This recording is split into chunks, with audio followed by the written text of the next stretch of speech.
2024 ഇറങ്ങിയ ഒരു അടിപൊളി സർവൈവൽ മിനി സീരീസ് ആണ് ലാ പാൽമ. ഒരു ദ്വീപിൽ വലിയൊരു അഗ്നിപർവ്വത വിസ്ഫോടനം സംഭവിക്കുന്നതും അതിൽ നിന്നും ദ്വീപിലുള്ളവർക്ക് രക്ഷപ്പെടാൻ ശ്രമിക്കുന്നതുമാണ് സിനിമയുടെ ഇതിവൃത്തം.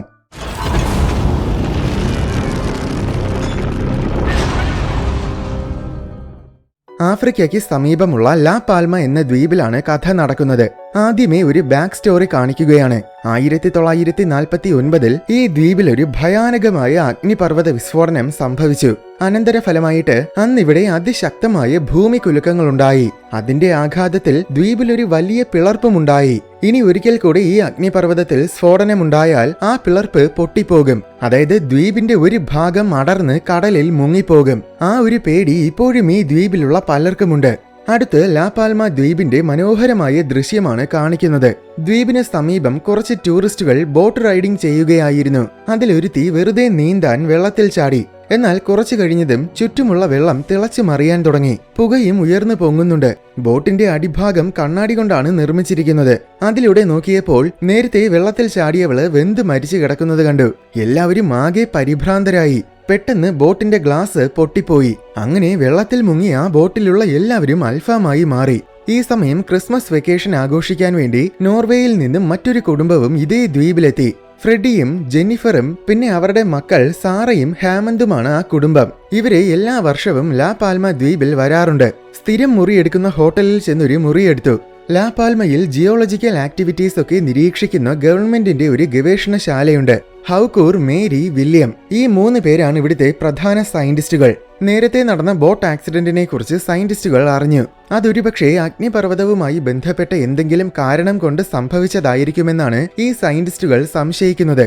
എപ്പോൾ വേണമെങ്കിലും സ്ഫോടനം സംഭവിക്കാമെന്ന നിലയിലാണ് ഇവിടുത്തെ അഗ്നിപർവ്വതം. അതിനാൽ ഇവര് നിരന്തരമായിട്ട് ഇവിടുത്തെ അഗ്നിപർവ്വതത്തിന്റെ പ്രവർത്തനങ്ങളൊക്കെ നിരീക്ഷിക്കാറുണ്ട്. അതിനുവേണ്ടി ഒരുപാട് സെൻസറുകളും ഉപകരണങ്ങളും ഈ പർവ്വതത്തിൽ പലയിടങ്ങളിലും സ്ഥാപിച്ചിട്ടുണ്ട്. അതിലൊരു സ്ഥലത്തുള്ള സെൻസർ വർക്ക് ആകുന്നില്ല എന്ന കാര്യം കമ്പ്യൂട്ടർ പരിശോധിച്ചപ്പോൾ മേരി ശ്രദ്ധിച്ചു. അതെന്തുകൊണ്ടാണെന്ന് അന്വേഷിക്കാൻ ഹൗക്കൂറും മേരിയും കൂടെ ആ സ്ഥലത്തിലേക്ക് പോയി. കുറേ ദൂരം വണ്ടിയിൽ പോയിട്ട് പിന്നെ ഇറങ്ങി നടക്കാൻ തുടങ്ങി. കുറച്ച് മിനിറ്റുകൾക്കുള്ളിൽ അവര് ലൊക്കേഷനിലെത്തി. ഒരു ഗുഹയിലാണ് സെൻസറും ഉപകരണങ്ങളും ഒക്കെ വെച്ചിരിക്കുന്നത്. അവർ ആ ഗുഹയ്ക്കുള്ളിൽ കയറി നോക്കിയപ്പോൾ ഗുഹയുടെ ചുമരുകളിലൂടെ വെള്ളം ഒഴുകുന്നത് കണ്ടു. ഇതുവരെ ഈ ഗുഹയിൽ വെള്ളം ഇറങ്ങിയിട്ടുണ്ടായിരുന്നില്ല. പിന്നെ ഇതെങ്ങനെ സംഭവിച്ചുവെന്നോർത്ത് 2 പേർക്കും അത്ഭുതം തോന്നി. എന്തായാലും ആ വെള്ളത്തിന്റെ സാമ്പിൾസ് ശേഖരിച്ച ശേഷം അവർ 2 പേരും ഉള്ളിലേക്ക് നടന്നു. കുറച്ചു ദൂരം പോയതും കുറെ വവ്വാലുകൾ നിലത്ത് മൃത്യു വരിച്ചു കിടക്കുന്നത് കണ്ടു. സംശയം തോന്നി ഹൗക്കൂർ വായു പരിശോധിച്ച് നോക്കിയപ്പോൾ കുറച്ച് ദിവസങ്ങൾക്ക് മുന്നേ ഇവിടുത്തെ വായുവിൽ കാർബൺ ഡയോക്സൈഡിന്റെയും സൾഫർ ഡയോക്സൈഡിന്റെയും അളവ് വളരെ കൂടുതലായിരുന്നുവെന്ന് മനസ്സിലായി. ഒരു പരിധിയിൽ കൂടുതലായി കഴിഞ്ഞാൽ ഈ വാതകങ്ങൾ മാരകമായ വിഷവാതകങ്ങളാണ്. അപ്പോ അതുകൊണ്ടാണ് ഈ വവ്വാലുകളൊക്കെ അന്തരിച്ചു കിടക്കുന്നതെന്ന് നമുക്ക് മനസ്സിലാക്കാം. വീണ്ടും കുറച്ചു ദൂരം കൂടെ ഉള്ളിലേക്ക് പോയപ്പോൾ ഉപകരണങ്ങൾക്ക് മീതെ കല്ലുകൾ വന്ന് വീണ് തകർന്നു കിടക്കുന്നത് കണ്ടു. മുകളിലേക്ക് നോക്കിയപ്പോൾ ഗുഹയുടെ റൂഫിൽ വലിയൊരു പിളർപ്പുണ്ടായിരിക്കുകയാണ്. അതിൽ നിന്നുമാണ് കല്ലുകൾ വന്ന് വീണത്. ഇതിലൂടെയാണ് വെള്ളം ഇറങ്ങി വരുന്നത്.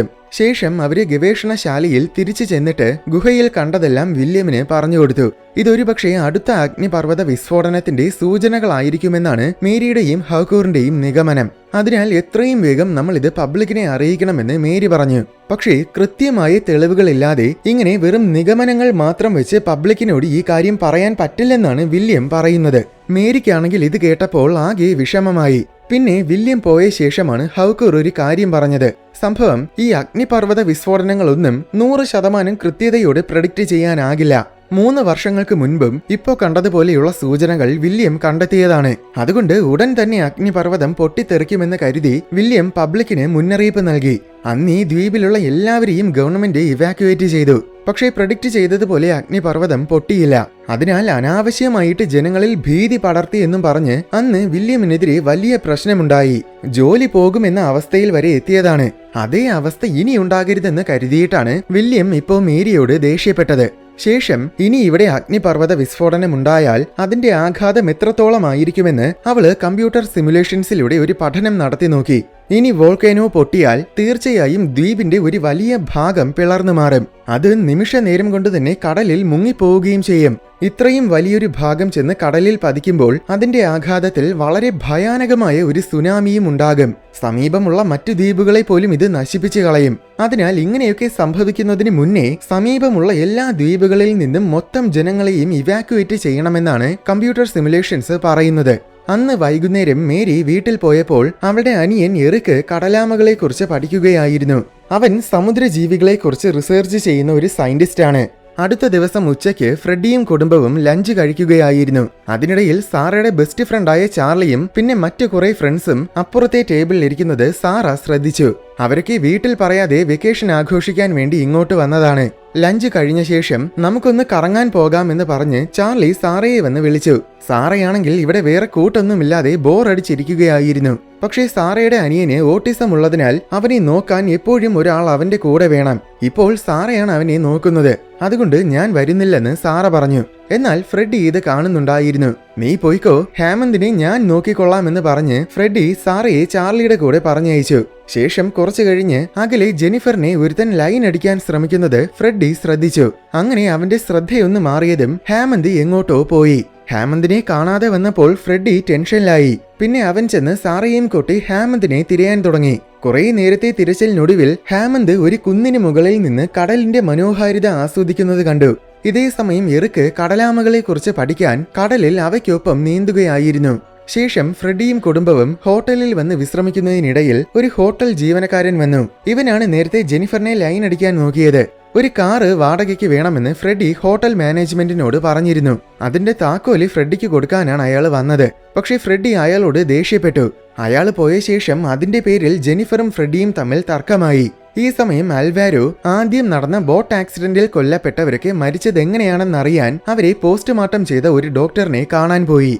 കടലിനടിയിൽ നിന്നും വന്ന തീവ്രമായ ചൂടുള്ള കാർബൺ ഡയോക്സൈഡും സൾഫറും കാരണമാണ് ആ ബോട്ടിലുണ്ടായിരുന്നവർക്ക് മരിച്ചതെന്ന് ഡോക്ടർ പറഞ്ഞുകൊടുത്തു. അഗ്നിപർവ്വതം പൊട്ടുന്നതിന് മുന്നോടിയായിട്ട് സാധാരണ അതിന് സമീപമുള്ള പ്രദേശങ്ങളിൽ ഇതുപോലെ ഭൂമിക്കടിയിൽ നിന്നും ചൂട് കൂടിയ വാതകങ്ങൾ വമിക്കാറുണ്ട്. അഗ്നിപർവ്വത വിസ്ഫോടനം തുടങ്ങുന്നതിന്റെ ഒന്നാമത്തെ ഘട്ടമാണിത്. അപ്പോൾ അഗ്നിപർവ്വതം പൊട്ടാൻ സമയമായി കാണുമെന്ന് അൽവാരോ ഊഹിച്ചു. എങ്കിലും ഡോക്ടറിന്റെ അടുത്ത് അതൊന്നും അൽവാരോ പറഞ്ഞില്ല. ഇവിടെ ഗവേഷണശാലയിൽ മേരിയും ഹൗക്കോറും കൂടെ അഗ്നിപർവ്വതത്തിന്റെ ഡാറ്റ പരിശോധിക്കുകയായിരുന്നു. സ്ഫോടനം സംഭവിക്കാനുള്ള എല്ലാ സാധ്യതകളും ഉണ്ടെന്നാണ് സകല ഡാറ്റയും പറയുന്നത്. ശേഷം കൂടുതൽ ഡീറ്റെയിൽസ് ശേഖരിക്കാനായിട്ട് രണ്ടുപേരും കൂടെ പർവ്വതത്തിലേക്ക് പോയി. പർവ്വതത്തിന്റെ മധ്യത്തിലൂടെയാണ് പിളർപ്പ് പോയിരിക്കുന്നത്. അവര് സ്പെഷ്യൽ ടൂൾസ് ഒക്കെ വെച്ച് പരിശോധിച്ചപ്പോൾ ഈ പിളർപ്പ് വികസിക്കാൻ തുടങ്ങിയിരിക്കുകയാണെന്ന് തിരിച്ചറിഞ്ഞു. ഇതേ സമയം ഹോട്ടലിലിരുന്ന ഫ്രെഡി ചെറുതായിട്ട് ഭൂമി കുലുക്കം സംഭവിക്കുന്നത് ശ്രദ്ധിച്ചു. പക്ഷെ അവനത് വലിയ കാര്യമാക്കിയില്ല. ഗവേഷണശാലയിലാണെങ്കിൽ പർവ്വതത്തിന്റെ അടിയിൽ നിന്നും വിഷവാതകങ്ങൾ പുറത്തു വരാൻ പോവുകയാണെന്ന് കമ്പ്യൂട്ടറിലൂടെ അൽവാരോയും കൂട്ടരും തിരിച്ചറിഞ്ഞു. അതുപോലെ ഒരുപക്ഷെ ഭൂമി കുലുക്കം സംഭവിക്കാനുള്ള സാധ്യതയുമുണ്ട്. അതുകൊണ്ട് അൽവാരോ ഉടൻ തന്നെ മേരിയെ വിളിച്ചിട്ട് നിങ്ങൾ എത്രയും വേഗം പർവ്വതത്തിൽ നിന്നും തിരിച്ചു വരണമെന്ന് അറിയിച്ചു. നിമിഷങ്ങൾക്കുള്ളിൽ തന്നെ വിഷവാതകങ്ങൾ പുറത്തു വമിക്കാൻ തുടങ്ങി. രണ്ടുപേരും വേഗം അവിടെ നോടി. അതിനിടയിൽ ഒരിടത്ത് കുറച്ച് ടൂറിസ്റ്റുകൾ ക്യാമ്പ് കൂട്ടിയിരിക്കുന്നത് കണ്ടു. ഇവിടെ നിൽക്കുന്നത് ഡേഞ്ചറസ് ആണെന്ന് പറഞ്ഞ് അവരെയും വിളിച്ചുകൊണ്ട് മേരി ഓടി. നിർഭാഗ്യവശാൽ പുക കാരണം ചുറ്റുമുള്ള ഒന്നും വ്യക്തമായിട്ട് കാണാൻ പോലും പറ്റുന്നില്ല. അങ്ങനെ വഴിതെറ്റി ഓരോരുത്തരും ഓരോ വഴിക്കാണ് ഓടിയത്. മേരിയാണെങ്കിൽ ഓടുന്നതിനിടയിൽ കാല് തന്നെ വീണ് ബോധം കെട്ടുപോയി. പിന്നെ കണ്ണു തുറന്നപ്പോൾ അവള് ഹോസ്പിറ്റലിലായിരുന്നു. അവൾക്ക് വേറെ കുഴപ്പമൊന്നുമില്ല. പക്ഷെ അവിടെ കണ്ട ടൂറിസ്റ്റുകളെല്ലാം വാതകം ശ്വസിച്ച് മരിച്ചുപോയി. ഹൗക്കൂർ ആണെങ്കിൽ താൽക്കാലികമായ കോമയിലാണ്. എത്രയും വേഗം അഗ്നിപർവ്വത വിസ്ഫോടനത്തിന്റെ വാണിംഗ് കൊടുക്കണമെന്ന് മേരി പറഞ്ഞു. പക്ഷെ അൽവാരോ ഇപ്പോഴും അതിനെ സമ്മതിക്കുന്നില്ല. കാരണം ഇനി ഒരുപക്ഷെ വീണ്ടും സ്ഫോടനം സംഭവിച്ചില്ലെങ്കിൽ പിന്നെ ഗവേഷണശാലയിലുള്ളവർക്കെല്ലാം എട്ടിന്റെ പണി കിട്ടും. എന്നാൽ പണ്ട് മേരിയുടെ അച്ഛനും അമ്മയും ഒരു സുനാമിയിൽപ്പെട്ടാണ് മരിച്ചുപോയത്. അന്ന് സുനാമി വാണിംഗ് കിട്ടിയിരുന്നെങ്കിൽ അവരിപ്പോഴും ജീവനോടെ ഉണ്ടായിരുന്നേനെ. അതേപോലെ ഇപ്പോ വാണിംഗ് കൊടുത്താൽ ഈ ദ്വീപിലുള്ള ആയിരക്കണക്കിന് ജീവൻ നമുക്ക് രക്ഷിക്കാമെന്ന് മേരി പറഞ്ഞു. അങ്ങനെ അവസാനം വാണിംഗ് കൊടുക്കാമെന്ന് അൽവാരോ സമ്മതിച്ചു. ശേഷം മേരി എറിക്കിനെ വിളിച്ചു. നീ എത്രയും വേഗം ഈ ദ്വീപിലെന്ന് പോകണമെന്ന് മേരി പറഞ്ഞു. ഈ സമയം ഹോട്ടലിൽ സാറ ചാർലിയുടെ കൂടെ ആയിരുന്നു. അതിനിടയിൽ ചാർലിയുടെ ബോയ്ഫ്രണ്ട് വന്ന് അവളെ വിളിച്ചുകൊണ്ടുപോയി. അപ്പോൾ സാറ വീണ്ടും ഒറ്റയ്ക്കായി. ഫ്രെഡിയും ജെനിഫറും കൂടെ ഹൈക്കിങ്ങിന് വേണ്ടി പർവ്വതത്തിലേക്ക് പോകുന്നതിനെ കുറിച്ച് ചർച്ച ചെയ്യുകയായിരുന്നു. എന്നാൽ പർവ്വതത്തിൽ എന്തോ ആക്സിഡന്റ് സംഭവിച്ചുവെന്നും അതിനാൽ പോലീസുകാര് ആരെയും അങ്ങോട്ട് കയറ്റി വിടുന്നില്ലെന്നും അതുവഴി പോയ ഒരാള് പറഞ്ഞു. ഇന്നലെ ഹാമന്തിനെ കാണാതായപ്പോൾ അവനെ തിരയാൻ ഇയാളും ഫ്രെഡിയുടെ കൂടെ ഉണ്ടായിരുന്നു. ആ സമയം ഫ്രെഡി ഒരുപാട് ടെൻഷൻ അടിച്ച കാര്യം ഒരു തമാശ രൂപേണെ അയാള് ജെനിഫറിനോട് പറഞ്ഞു. പക്ഷേ ഒരാവശ്യവുമില്ലാത്ത കാര്യത്തിന് പോലും പേയ് പിടിച്ച് കുരയ്ക്കുന്നത് പോലെ വഴക്കിടുന്ന ഒരാളാണ് ജെനിഫർ. ഹാമന്തിനെ കാണാതായ കാര്യം അവളോട് പറഞ്ഞാൽ പിന്നെ ഫ്രെഡിയുടെ കാര്യത്തിൽ ഒരു തീരുമാനമാകും. അതുകൊണ്ട് പേടിച്ചിട്ട് ഫ്രെഡി ആ കാര്യം അവളോട് പറഞ്ഞിട്ടുണ്ടായിരുന്നില്ല. അതിനാൽ തിരിച്ച് ഹോട്ടലിൽ വന്ന ശേഷം ജെനിഫർ വീണ്ടും കുരയ്ക്കാൻ തുടങ്ങി. ഇത്തവണ ഫ്രെഡിയും വിട്ടുകൊടുത്തില്ല.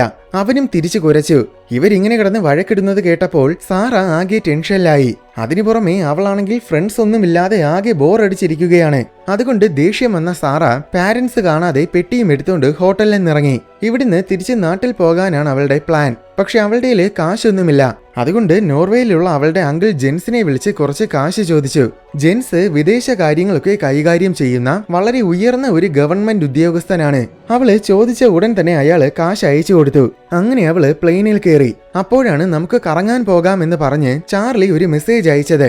ഇവിടെ അൽവാരോയും മേരിയും കൂടെ മേയറിനെ കാണാൻ വന്നു. അവര് കണ്ടെത്തിയ കാര്യങ്ങളെല്ലാം മേയറിനെ പറഞ്ഞു കൊടുത്തു. പക്ഷേ കഴിഞ്ഞ തവണത്തെ പോലെ ഇതും വെറുതെ ആയിരിക്കുമെന്ന് കരുതി മേയർ ഇത് വലിയ സീരിയസ് ആയ കാര്യമായിട്ട് എടുത്തില്ല. ശേഷം അൽവാരോയും മേരിയും തിരിച്ച് ഗവേഷണശാലയിൽ പോയി. കുറച്ചു കഴിഞ്ഞതും പർവ്വതത്തിൽ ചെറിയ കമ്പനങ്ങൾ ഉണ്ടാകാൻ പോവുകയാണെന്ന് കമ്പ്യൂട്ടറുകൾ മുന്നറിയിപ്പ് നൽകി. ഇത് അഗ്നിപർവ്വത വിസ്ഫോടനത്തിന്റെ 2ാം ഘട്ടമാണെന്ന് അൽവാരോ ഊഹിച്ചു.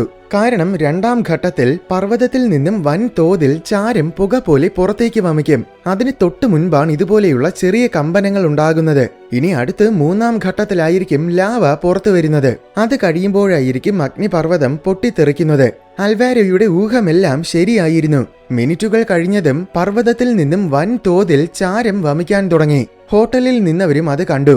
നിർഭാഗ്യവശാൽ സാറ കയറിയ പ്ലെയിനും അപ്പോഴാണ് ടേക്ക് ഓഫ് ആയത്. പുകയിൽ കുടുങ്ങിപ്പോയ ആ പ്ലെയിൻ നിയന്ത്രണം നഷ്ടപ്പെട്ട് നിലത്ത് വന്ന് പതിച്ച് പൊട്ടിത്തെറിച്ചു. അത് കണ്ട് പകച്ചു നിൽക്കുന്ന സമയത്താണ് ജെൻസ് ജെനിഫറിനെ വിളിച്ചിട്ട് സാറ ഇതുപോലെ പ്ലെയിൻ ടിക്കറ്റിന് വേണ്ടി എന്നോട് കാശ് ചോദിച്ചിരുന്നു എന്ന കാര്യം അറിയിച്ചത്. അത് കേട്ട് രണ്ടുപേരും ആകെ തളർന്നുപോയി. അപകടത്തിൽപ്പെട്ട എല്ലാവരെയും ആശുപത്രിയിൽ കൊണ്ടുപോയിട്ടുണ്ടെന്ന് വാർത്തയിൽ പറയുന്നത് ഫ്രെഡി കേട്ടു. പിന്നെ രണ്ടുപേരും കൂടെ പെട്ടെന്ന് ആശുപത്രിയിലേക്ക് പോയി. ആശുപത്രിയിൽ ഒരിടത്തും സാറയെ കാണാനില്ല. അതിനാൽ ജെനിഫറിന് വീണ്ടും പേയ് ഇളകി. അവള് കണ്ണിൽ കണ്ട നേഴ്സുമാരോടൊക്കെ വയലന്റ് ആയിട്ട് കുരയ്ക്കാൻ തുടങ്ങി. അവസാനം ഫ്രെഡിയും ഒരു സെക്യൂരിറ്റിയും കൂടെ ബലം പ്രയോഗിച്ച് അവളെ പുറത്തു കൊണ്ടുപോയി. ഈ സമയം മേയറും മറ്റ് ഗവൺമെന്റ് ഒഫീഷ്യൽസും ചേർന്ന് അൽവാരോയെ കോണ്ടാക്ട് ചെയ്തു. എത്രയും വേഗം എല്ലാവരെയും ഇവാക്യുവേറ്റ് ചെയ്യണമെന്ന് അൽവാരോ പറഞ്ഞു. പക്ഷേ ഈ 2ാം ഘട്ടമായിട്ടും ഗവൺമെന്റ് ഒഫീഷ്യൽസിന് ഇപ്പോഴും സംശയമാണ്. എന്നിരുന്നാലും അൽവാരോയും ടീമും ഒരുപാട് നിർബന്ധിച്ചപ്പോൾ ഇവാക്യുവേറ്റ് ചെയ്യാനുള്ള അനുമതി ഒഫീഷ്യൽസ് മേയറിന് നൽകി. പക്ഷേ എങ്കിലും തൽക്കാലം ഇത് ജനങ്ങളെ അറിയിക്കേണ്ടെന്നും ഇവാക്യുവേറ്റ് ചെയ്യാനുള്ള തയ്യാറെടുപ്പുകളെല്ലാം പൂർത്തിയാക്കിയ ശേഷം മാത്രം അറിയിച്ചാൽ മതിയെന്നുമാണ് ഒഫീഷ്യൽസ് പറയുന്നത്. ശേഷം ഗവേഷണശാലയിലുള്ള എല്ലാവരും വീടുകളിൽ പോയി. എല്ലാം നിരീക്ഷിക്കാൻ വേണ്ടി ഞാൻ മാത്രം ഇവിടെ നിൽക്കാമെന്ന് അൽവാരോ പറഞ്ഞു. മേരി വേഗം വീട്ടിൽ പോയി. പക്ഷെ എറിക്ക് അവിടെ ഉണ്ടായിരുന്നില്ല.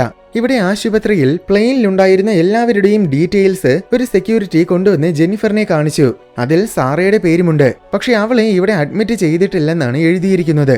അവള് പ്ലെയിനിന്റെ മുന്നിലാണ് ഇരുന്നത്. മുൻവശമാണ് പൊട്ടിത്തെറിച്ചതും. അങ്ങനെയെങ്കിൽ അവള് ആക്സിഡന്റ് നടന്ന സ്ഥലത്ത് വെച്ച് തന്നെ കത്തി ചാമ്പലായി പോയി കാണുമെന്നാണ് അർത്ഥം. അങ്ങനെ ചങ്ക് തകർന്ന് ഫ്രെഡിയും ജെനിഫറും തിരിച്ച് ഹോട്ടലിൽ വന്നു. അപ്പോഴേക്കും രാത്രിയായി. അവരെ അമ്പരപ്പിച്ചുകൊണ്ട് റൂമിൽ സാറയുണ്ടായിരുന്നു.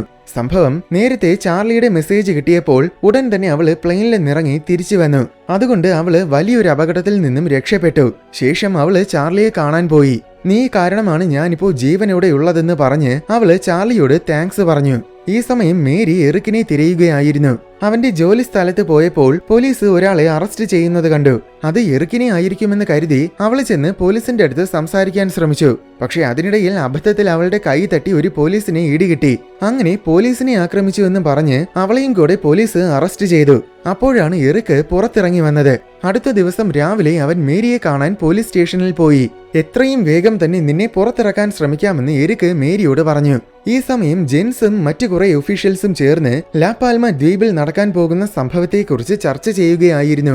സംഭവം ലാപാൽമയിൽ ഇനി ഏത് നിമിഷം വേണമെങ്കിലും അഗ്നിപർവ്വതം പൊട്ടിത്തെറിക്കാം. ലാപാൽമയും സമീപമുള്ള മറ്റു കുറെ ദ്വീപുകളും സ്പെയിനിന്റെ കീഴിലുള്ള ദ്വീപുകളാണ്. കനേറി ഐലൻഡ്സ് എന്നാണ് ഈ ദ്വീപുകളെല്ലാം ചേർത്ത് പറയുന്നത്. ലാപാൽമയിൽ വോൾക്കേനോ പൊട്ടിയാൽ മറ്റ് കനേറി ദ്വീപുകളിലും ഭീകരമായ സുനാമി ഉണ്ടാകും. ലാപാൽമയിലുള്ളതിനേക്കാൾ ഒരുപാട് കൂടുതൽ ജനങ്ങൾ മറ്റ് ചില കനേറി ദ്വീപുകളിലുണ്ട്. അതുകൊണ്ട് ലാപാൽമയിലുള്ളവരെ രക്ഷിക്കുന്നതിൽ സ്പെയിൻ ഒട്ടും തന്നെ പ്രാധാന്യം നൽകിയിട്ടില്ല. ഇതുവരേക്കും ലാപാൽമയിലുള്ളവർക്ക് ഗവൺമെന്റ് വാർണിംഗ് പോലും കൊടുത്തിട്ടില്ല. അതായത് ബേസിക്കലി ലാപാൽമയെ ഗവൺമെന്റ് പൂർണ്ണമായും കൈവിട്ടു. നേരത്തെ സംഭവിച്ച ആക്സിഡന്റ് കാരണം ലാപാൽമയിലെ എയർപോർട്ട് ഇപ്പോൾ അടച്ചിട്ടിരിക്കുകയാണ്. അപ്പോൾ പിന്നെ ഇനി ബോട്ടിലൂടെ മാത്രമേ ലാപാൽമയിൽ നിന്ന് രക്ഷപ്പെടാൻ പറ്റൂ. പക്ഷേ വലിയ ബോട്ടുകളെല്ലാം ഇപ്പോൾ മറ്റ് ദ്വീപുകളിലുള്ളവരെ രക്ഷിക്കാൻ പോയിരിക്കുകയാണ്. ലാപാൽമയിലുള്ളവർക്ക് രക്ഷപ്പെടാൻ ഇനി ആകെ ചെറിയ ബോട്ടുകൾ മാത്രമേ ബാക്കിയുള്ളൂ. ലാപാൽമയിലെ പകുതി ജനങ്ങൾക്ക് പോലും ആ ചെറിയ ബോട്ടുകളിലൂടെ രക്ഷപ്പെടാൻ സാധിക്കില്ല. അങ്ങനെ കാര്യങ്ങളെല്ലാം ജെൻസ് മനസ്സിലാക്കി. ഉടൻ തന്നെ അവൻ ജെനിഫറിനെ വിളിച്ചിട്ട് അവിടെ എപ്പോൾ വേണമെങ്കിലും അഗ്നിപർവ്വതം പൊട്ടാൻ സാധ്യതയുണ്ടെന്നും അതിനാൽ എത്രയും പെട്ടെന്ന് തന്നെ കിട്ടുന്ന ബോട്ടിൽ കയറി അവിടുന്ന് രക്ഷപ്പെടണമെന്നും പറഞ്ഞു. ഒപ്പം ഈ കാര്യമൊന്നും വേറെ ആരോടും പറയരുതെന്നും താക്കീത് നൽകി. അങ്ങനെ ഫ്രെഡിയും കുടുംബവും അത്യാവശ്യ സാധനങ്ങൾ മാത്രം എടുത്തിട്ട് ഹോട്ടലിൽ നിന്ന് പുറത്തിറങ്ങി. ഒരു ടാക്സി വിളിച്ച് ഹാർബറിലേക്ക് പോകാമെന്ന് കരുതിയപ്പോൾ ഒറ്റ ടാക്സി പോലും കാണുന്നില്ല. ഇനി അധികം സമയം കളയാനില്ലാത്തതിനാൽ സമീപത്ത് കണ്ട് ഒരു വാൻ ഫ്രെഡി മോഷ്ടിച്ചു. എന്നിട്ട് 4 പേരും ആ വണ്ടിയിൽ കയറി യാത്രയായി. വളരെ വേഗമാണ് അവൻ വാൻ ഓടിക്കുന്നത്. ഒടുവിൽ ഹാർബറിലെത്തിയപ്പോൾ അവസാനത്തെ ബോട്ടും പുറപ്പെടാൻ തയ്യാറായി നിൽക്കുകയായിരുന്നു. നിർഭാഗ്യവശാൽ അപ്പോഴേക്കും വാനിന്റെ ഉടമസ്ഥരും പിന്നാലെ എത്തി. അവര് ഫ്രെഡിയെ തല്ലാൻ തുടങ്ങി. അതിനിടയിൽ ജെന്നിഫറിനോടും മക്കളോടും ചെന്ന് ബോട്ടിൽ കയറാൻ ഫ്രെഡി പറഞ്ഞു. അങ്ങനെ അവര് 3 പേരും ചെന്ന് ബോട്ടിൽ കയറിയതും ബോട്ട് സ്റ്റാർട്ടാക്കി. വാൻ ഉടമസ്ഥർക്ക് കയ്യിലുള്ള മൊത്തം കാശും കൊടുത്തപ്പോൾ അവര് ഫ്രെഡിയെ വെറുതെ വിട്ടു. പക്ഷെ അപ്പോഴേക്കും ബോട്ട് അകന്നുപോയി. അങ്ങനെ ഫ്രെഡി മാത്രം ഇവിടെ ഒറ്റയ്ക്കായി. സാറ ചാർലിയെ വിളിച്ചിട്ട് എത്രയും വേഗം നീ ദ്വീപിൽ നിന്ന് രക്ഷപ്പെടണമെന്ന് പറഞ്ഞു. ഗവേഷണശാലയിൽ ഇനിയും ഏതാനും ചില മണിക്കൂറുകൾക്കുള്ളിൽ സ്ഫോടനം സംഭവിക്കുമെന്ന് കമ്പ്യൂട്ടറിൽ വാർണിംഗ് വന്നു. അൽവേരോ ഉടൻ തന്നെ അത് ഗവൺമെന്റിനെ വിളിച്ചറിയിച്ചു. അപ്പോഴാണ് ഗവൺമെന്റ് ദ്വീപിലുള്ളവർക്ക് വാർണിംഗ് നൽകിയത്. ദ്വീപ് മുഴുവൻ ഇവാക്യുവേഷൻ ചെയ്യാനുള്ള അലാറം മുഴങ്ങി. അത് കേട്ടതും പിന്നെ ജനങ്ങളെല്ലാം ഭ്രാന്ത് പിടിച്ചതുപോലെ രക്ഷപ്പെടാൻ വേണ്ടി ഓടാൻ തുടങ്ങി. കിട്ടിയ വണ്ടികളിൽ കയറി എല്ലാവരും ഹാർബറിലേക്ക് പോയി. അപ്പോഴാണ് ഹോസ്പിറ്റലിൽ കോമയിലായിരുന്ന ഹൗക്കൂർ ഉണർന്നത്. ജനങ്ങളെല്ലാം ഹാർബറിലെത്തിയപ്പോൾ അവിടെ ബോട്ടുകളൊന്നും ബാക്കിയില്ല. സമീപമുള്ള പഴയൊരു ഹാർബറിൽ കുറെ ചെറിയ ബോട്ടുകളുണ്ടെന്ന വാർത്ത ഫ്രെഡി അറിഞ്ഞു. അങ്ങനെ അവൻ വേഗം അങ്ങോട്ടോടി. അവിടെ ചെന്നപ്പോൾ ആകെ കുറച്ച് ബോട്ടുകൾ മാത്രമേ ബാക്കിയുള്ളൂ. ഓൾറെഡി ബോട്ടുകളിൽ കയറാൻ ഒരുപാട് പേര് കൂട്ടം കൂടി നിൽക്കുകയാണ്. പക്ഷേ വലിയൊരു തുക കൊടുത്താൽ മാത്രമേ ബോട്ടുകളിൽ കയറ്റുന്നുള്ളൂ. ഫ്രെഡിയുടെ കാശ് മൊത്തം നേരത്തെ പോയി. അതിനാൽ ഇനി എന്ത് ചെയ്യുമെന്ന് ആലോചിച്ച് വിഷമിച്ച് നിൽക്കുന്ന സമയം കഴിഞ്ഞ ദിവസം ഹേമന്തിനെ തിരയാൻ അവനെ സഹായിച്ചയാള് അവിടെ എത്തി. അയാള് ഫ്രെഡിക്കും കൂടെ കാശ് നൽകി. അങ്ങനെ അവസാനം ഫ്രെഡിയും ഒരു ബോട്ടിൽ കയറി പറ്റി. എന്നാൽ അപ്പോഴാണ് അവിടെ കൈക്കുഞ്ഞിനെയും കൊണ്ടൊരു സ്ത്രീ നിൽക്കുന്നത് കണ്ടത്. അവൾക്ക് വേണ്ടി അവൻ ബോട്ടിൽ നിന്നിറങ്ങിക്കൊടുത്തു. ഈ ഹാർബറിലുണ്ടായിരുന്ന അവസാനത്തെ ബോട്ടായിരുന്നു അത്. ഇനി ബാക്കിയുള്ളവർക്കൊന്നും ഈ ദ്വീപിൽ നിന്ന് രക്ഷപ്പെടാൻ കഴിയില്ല. ഫ്രെഡിയും ഇവിടെ ട്രാപ്പ് ആയിരിക്കുകയാണ്. കുറച്ചു കഴിഞ്ഞതും അഗ്നിപർവ്വതത്തിൽ നിന്നും ലാവ പൊട്ടിയൊഴുകാൻ തുടങ്ങി. ഇനിയും അധികം വൈകാതെ ദ്വീപിന്റെ ഒരു ഭാഗം പിളർന്ന് കടലിൽ മുങ്ങും. ഈ സമയം ഇനി എന്തായാലും ഇവിടുന്ന് രക്ഷപ്പെടാൻ പറ്റില്ലെന്ന് ഹൗക്കൂറിന് മനസ്സിലായി. അതുകൊണ്ട് അവൻ നേരെ ഗവേഷണശാലയിൽ പോയി. അവിടെ ചെന്നപ്പോൾ അൽവാരോയും പോയിട്ടില്ല. ഇവിടെ നോർവേയിലാണെങ്കിൽ ജെൻസിന്റെ ഓഫീസിൽ ഒരു സുനാമി എക്സ്പേർട്ട് ഉണ്ടായിരുന്നു. സുനാമി ഉണ്ടാകുമ്പോൾ ആ തിരമാലകൾ എത്ര ദൂരം സഞ്ചരിക്കുമെന്നും അത് കാരണം ഏതൊക്കെ സ്ഥലങ്ങൾ ബാധിക്കപ്പെടുമെന്നുമൊക്കെ മനസ്സിലാക്കാൻ അവന് കഴിയും. സാധാരണ ഇങ്ങനെ സുനാമികൾ ഉണ്ടാകുമ്പോൾ പലയിടത്തും സേഫായ ഏരിയകൾ ഉണ്ടായിരിക്കും. അതായത് ആ ഏരിയയിൽ നിന്നാൽ സുനാമിയിൽ നിന്നും രക്ഷപ്പെടാൻ പറ്റും. അതുകൊണ്ട് അവനെ ഉപയോഗിച്ച് കനേറി ദ്വീപുകളിൽ കുടുങ്ങിപ്പോകുന്നവരെ രക്ഷിക്കാൻ ഒരു സേഫ് ഏരിയ കണ്ടെത്താനുള്ള ശ്രമത്തിലായിരുന്നു ജെൻസ്. ഇവിടെ ലാപാൽമയിൽ ജനങ്ങൾ 4 ദിക്കിലേക്കും ജീവൻ കയ്യിൽ പിടിച്ചുകൊണ്ട് ഓടുകയാണ്. ഇനി രക്ഷയില്ലെന്ന് തിരിച്ചറിഞ്ഞ ഫ്രെഡിയാണെങ്കിൽ ദുഃഖിച്ച് ഒരിടത്തിരുന്നു. ഈ സമയം പോലീസ് സ്റ്റേഷനിൽ പോലീസുകാരും സ്റ്റേഷൻ വിട്ടുപോയി. അപ്പോൾ എറുക്ക് താക്കോലെടുത്ത് മേരിയെ തുറന്നുവിട്ടു. ഒപ്പം മറ്റ് സെല്ലുകളിൽ കിടന്ന കുറ്റവാളികളെയും തുറന്നുവിട്ടു. ശേഷം മേരിയും എറുക്കും കൂടെ രക്ഷപ്പെടാൻ വേണ്ടി ഓടുന്ന വഴിക്ക് ഫ്രെഡിയെ കണ്ടു. ഇനി ഹാർബറിൽ ബോട്ടുകളൊന്നും ബാക്കിയില്ല. അതുകൊണ്ട് നിങ്ങൾ വെറുതെ ഓടിയിട്ട് കാര്യമൊന്നുമില്ലെന്ന് ഫ്രെഡി പറഞ്ഞു. എന്നാൽ റിസർച്ചിന്റെ ഭാഗമായിട്ട് എറുക്കിനൊരു ബോട്ടുണ്ട്. അതിൽ കയറി നമുക്ക് രക്ഷപ്പെടാമെന്ന് എറുക്ക് പറഞ്ഞു. അങ്ങനെ 3 പേരും കൂടെ ബീച്ചിലേക്ക് ഓടി. പ്രതീക്ഷിച്ചതുപോലെ അവിടെ എറുക്കിന്റെ ബോട്ട് കിടപ്പുണ്ടായിരുന്നു. പക്ഷെ അവര് ബോട്ട് എടുത്ത് രക്ഷപ്പെടാൻ നിന്നതും എറുക്ക് നേരത്തെ തുറന്നുവിട്ട ഒരു കുറ്റവാളി തോക്കും കൊണ്ട് അവിടെ എത്തി. അവൻ ഫോൺ ചെയ്ത് വേറെയും ആരെയൊക്കെയോ ഇങ്ങോട്ട് വിളിച്ചു വരുത്തുന്നുണ്ട്. എറിക്ക് അയാളെ ആക്രമിക്കാൻ നോക്കി. പക്ഷെ അയാള് എറിക്കിനെ വെടിവെച്ച് കൊന്നുകളഞ്ഞു. അപ്പോൾ ഫ്രെഡിയും അയാളെ ആക്രമിച്ചു. ആദ്യമേ അവൻ അയാളുടെ തോക്ക് തട്ടിക്കളഞ്ഞു. അയാള് ഫ്രെഡിയെ വെള്ളത്തിൽ മുക്കിക്കൊല്ലാൻ നോക്കി. എന്നാൽ ഫ്രെഡി വെള്ളത്തിനടിയിൽ നിന്നൊരു കല്ലെടുത്ത് അയാളെ അടിച്ചു വീഴ്ത്തി. എന്നിട്ട് അയാളെ വെള്ളത്തിൽ മുക്കി കൊന്നുകളഞ്ഞു. അപ്പോഴേക്കും അയാൾ വിളിച്ചു വരുത്തിയ കുറെ പേര് അവിടെ എത്തി. ഫ്രെഡി കുറ്റവാളി കൊണ്ടുവന്ന തോക്കെടുത്ത് അവരെല്ലാം ഭീഷണിപ്പെടുത്തി. എന്നിട്ട് മേരിയെയും കൊണ്ട് ബോട്ടിൽ കയറി. ബോട്ടിൽ കയറാൻ ശ്രമിച്ചവരെയൊക്കെ ഫ്രെഡി ചവിട്ടി തള്ളിയിട്ടു. ഇവിടെ നോർവേയിൽ സുനാമി എക്സ്പെർട്ട് സേഫ് ആയിട്ട് ഒരു ഏരിയ കണ്ടെത്തി. കനേറി ദ്വീപുകളിൽ ഏറ്റവും വലുത് ടെനറിഫെ ഐലൻഡാണ്. സുനാമി തിരമാല ടെനറിഫിന്റെ ഒരേ ഒരു സ്ഥലത്ത് മാത്രം എത്തില്ലെന്നാണ് കമ്പ്യൂട്ടർ സിമുലേഷൻസ് കാണിക്കുന്നത്. അതിനാൽ ആ സ്ഥലമാണ് സേഫ് ഏരിയ. പക്ഷേ ഈ സിമുലേഷൻ ശരിയായിരിക്കാൻ 50% സാധ്യതയേ ഉള്ളൂ. എന്നിരുന്നാലും 50% വലിയൊരു കാര്യമാണ്. അതുകൊണ്ട് ഈ കാര്യം എത്രയും പെട്ടെന്ന് ദ്വീപുകളിലുള്ളവരെ അറിയിക്കണമെന്ന് ജെൻസ് അവന്റെ ബോസിന്റെ അടുത്ത് ചെന്ന് പറഞ്ഞു. പക്ഷേ ഈ സിമുലേഷൻ ശരിയല്ലെങ്കിൽ നമ്മുടെ വാക്കും കേട്ട് അവിടെ ചെന്ന് നിൽക്കുന്ന ജനങ്ങളെല്ലാം മരിച്ചു പോകും. പിന്നെ ആ പഴി നമ്മൾ കേൾക്കേണ്ടി വരും. നമ്മൾ കൊടുത്ത മിസ് ഇൻഫർമേഷൻ കാരണമാണ് എല്ലാവരും മരിച്ചതെന്ന് സ്പെയിൻ പറയൂ. അതുകൊണ്ട് ആ റിസ്ക് നമുക്കെടുക്കാൻ പറ്റില്ലെന്നാണ് ബോസ് പറഞ്ഞത്. ഇവിടെ ലാപാൽമയിൽ അൽവാരോയും ഹൗക്കോറും കൂടെ അഗ്നിപർവ്വതത്തിലെത്തി. എന്തായാലും മരിക്കുമെന്നത് ഉറപ്പാണ്. അതിനു മുന്നേ വോൾക്കാനോയുടെ മനോഹാരിതയെങ്കിലും ആസ്വദിക്കാമെന്നും പറഞ്ഞാണ് ഇവരെ ഇവിടെ വന്നത്. ഈ സമയം ജെനിഫറും മക്കളും ടെനറിഫെ ദ്വീപിലെത്തിയിരുന്നു. അവരെ പ്ലെയിനിൽ കയറാൻ നിന്നപ്പോൾ അവിടെ ചാർലിയെയും കണ്ടു. ഇതേ സമയം ഫ്രെഡിയും മേരിയും ടെനറിഫിന്റെ ഒരു ഹാർബറിലെത്തി. അപ്പോഴാണ് ലാപാൽമയിലെ വോൾക്കാനോയ്ക്ക് അവസാനം സ്ഫോടനം സംഭവിച്ചത്. അതിന്റെ ആഘാതത്തിൽ പ്രെഡിക്റ്റ് ചെയ്തതുപോലെ ദ്വീപിന്റെ ഒരു ഭാഗം പിളർന്നുപോയി. അത് കടലിൽ ചെന്ന് പതിക്കുന്നതിനനുസരിച്ച് അവിടെ നിന്നും വലിയൊരു സുനാമിയും രൂപം കൊള്ളാൻ തുടങ്ങി. സ്ഫോടനത്തിന്റെ ശക്തിയിൽ വലിയൊരു ഷോക്ക് വേവും ഉണ്ടായി. അതിന്റെ ആഘാതത്തിൽ എയർപോർട്ട് മൊത്തം കുലുങ്ങി. പ്ലെയിനിലിരുന്നവരൊക്കെ പേടിച്ചു പോയി. അപ്പോഴേക്കും ജെനിഫറും ഹാമന്തും ഒരു പ്ലെയിനിൽ കയറി പറ്റി. പക്ഷേ നോക്കിയപ്പോൾ സാറയെ കാണാനില്ല. അതുകൊണ്ട് അവളെ തേടാൻ വേണ്ടി ജെനിഫർ ഹാമന്തിനെയും കൊണ്ട് പ്ലെയിനിൽ നിന്ന് പുറത്തിറങ്ങി. പക്ഷേ സാറയും ചാർലിയും മറ്റൊരു പ്ലെയിനിൽ കയറി പറ്റിയിരുന്നു. ഇവിടെ മേരിയും ഫ്രെഡിയും അകലെ നിന്നും സുനാമി വരുന്നത് കണ്ട് പകച്ചു നിന്നു. ഇനിയും 20 മിനിറ്റുകൾക്കുള്ളിൽ സുനാമി ഇവിടെ ടെനറിഫിൽ എത്തുമെന്ന് മേരിക്ക് മനസ്സിലായി. പക്ഷെ അത്രയും സമയം കൊണ്ട് എന്തായാലും ഇവർക്ക് ടെനറിഫിലെ എയർപോർട്ടിലെത്താൻ സാധിക്കില്ല. ഇവിടെ നോർവേയിലാണെങ്കിൽ ജെൻസിന്റെ ബോസ് എന്തോ കാര്യത്തിന് വേണ്ടി ഒരു പത്രസമ്മേളനം വിളിച്ചുകൂട്ടി. അതിനിടയിൽ ജെൻസ് വന്ന് ടെനറിഫിൽ ഒരു സേഫ് ഏരിയ ഉണ്ടെന്ന് റിപ്പോർട്ടേഴ്സിന് മുന്നിൽ വെച്ച് വിളിച്ചു കൂകി. ഉടനെ സെക്യൂരിറ്റികൾ വന്ന് അവനെ പിടിച്ചു വലിച്ചുകൊണ്ടുപോയി. പോകുന്നതിന് മുന്നേ ആ സേഫ് ഏരിയ എവിടെയാണെന്നും അവൻ റിപ്പോർട്ടേഴ്സിനെ പറഞ്ഞുകൊടുത്തു. ഇവിടെ ഫ്രെഡിയും മേരിയും ഇനി എന്ത് ചെയ്യുമെന്നാലോചിച്ച് വിഷമിച്ച് നിൽക്കുന്ന സമയത്താണ് ജെൻസ് പറഞ്ഞ സേഫ് ഏരിയയുടെ വാർത്ത വന്നത്. അത് ഫ്രെഡി ഫോണിലൂടെ അറിഞ്ഞു. ആ ഏരിയ ടെനറിഫിന്റെ പിന്നിലുള്ള ഒരു ബീച്ചാണ്. ഉടനെ അവനും മേരിയും കൂടെ ബോട്ടിൽ കയറി ആ ബീച്ചിലേക്ക് യാത്രയായി. ഇവിടെ എയർപോർട്ടിൽ ബാക്കി എല്ലാ പ്ലെയിനുകളും ടേക്ക് ഓഫ് ചെയ്തു. ഇനി ഒരു പ്ലെയിനും കൂടെ ബാക്കിയുണ്ട്. അകലെ നിന്നും സുനാമി തിരമാല വരുന്നത് കണ്ടിട്ട് പ്ലെയിൻ വേഗം ടേക്ക് ഓഫ് ചെയ്യാൻ തുടങ്ങി. ജെനിഫർ സാറയെ വിളിച്ചപ്പോൾ അവള് ആ പ്ലെയിനിലാണ് ഉള്ളതെന്ന് മനസ്സിലായി. അപ്പോൾ സാറയെ തേടി ഇറങ്ങിയ ജെനിഫർ ചമ്മിപ്പോയി. അപ്പോഴാണ് സേഫ് ഏരിയയുടെ കോർഡിനേറ്റ്സ് ഫ്രെഡി ജെനിഫറിന് മെസ്സേജ് അയച്ചു കൊടുത്തത്. പക്ഷേ കോർഡിനേറ്റ്സ് വെച്ച് ലൊക്കേഷൻ കണ്ടെത്താൻ ജെനിഫറിന് അറിയില്ലായിരുന്നു. ഗൂഗിൾ മാപ്പ് നോക്കാമെന്ന് കരുതിയതും പെട്ടെന്ന് സിഗ്നൽ നഷ്ടമായി. എന്നാൽ ഭാഗ്യത്തിന് ഹേമന്തിന് കോർഡിനേറ്റ്സ് ഒക്കെ നോക്കാൻ അറിയാമായിരുന്നു. എന്നിരുന്നാലും അങ്ങോട്ട് എങ്ങനെ പോകുമെന്നോർത്ത് ജെനിഫർ ആശങ്കയിലായി. അവരിങ്ങനെ സംസാരിക്കുന്നത് സമീപത്ത് നിന്ന കുറച്ച് എയർപോർട്ട് ജീവനക്കാര് കേൾക്കുന്നുണ്ടായിരുന്നു. അവർക്ക് ഒരു വാൻ ഉണ്ട്, നിങ്ങൾ നമ്മുടെ കൂടെ വന്നാൽ മതിയെന്ന് അവര് പറഞ്ഞു. അങ്ങനെ അവരെല്ലാം കൂടെ സേഫ് ഏരിയയിലേക്ക് പോയി. പോകുന്ന വഴിക്ക് സുനാമി തിരമാല എയർപോർട്ടിനെ വിഴുങ്ങുന്നത് കണ്ടു. ഇവിടെ ഫ്രെഡിയും മേരിയും വളരെ വേഗം ബോട്ടിൽ പോവുകയാണ്. സുനാമി തിരമാല അവരുടെ തൊട്ട് പിന്നാലെ എത്തി. അവസാനം അതവരെ വിഴുങ്ങാൻ നിന്നതും അവര് ബീച്ചിലേക്ക് തിരിയുന്ന വഴിയിൽ കയറി. 2 വശങ്ങളിലൂടെ വന്ന തിരമാലകൾ പരസ്പരം കൂട്ടിയിടിച്ച് അവ തമ്മിൽ ക്യാൻസലായി പോയി. അതിനാൽ സുനാമി ആ ബീച്ചിലേക്ക് കയറിയില്ല. അപ്പോൾ നേരത്തെ എക്സ്പേർട്ടിന്റെ പ്രഡിക്ഷൻ ശരി തന്നെയായിരുന്നു. ഇവിടെ എയർപോർട്ടിൽ സാറയും ചാർലിയും ഇരുന്ന പ്ലെയിന് ടേക്ക് ഓഫ് ചെയ്യാൻ തുടങ്ങിയപ്പോഴാണ് സുനാമി തിരമാല എത്തിയത്. വിമാനത്തിനുള്ളിൽ മൊത്തം വെള്ളം കയറി. ജെനിഫറും കൂട്ടരും സേഫ് ഏരിയയ്ക്ക് പിന്നിലുള്ള മലയിലൂടെ മുകളിലേക്ക് ഓടുകയായിരുന്നു.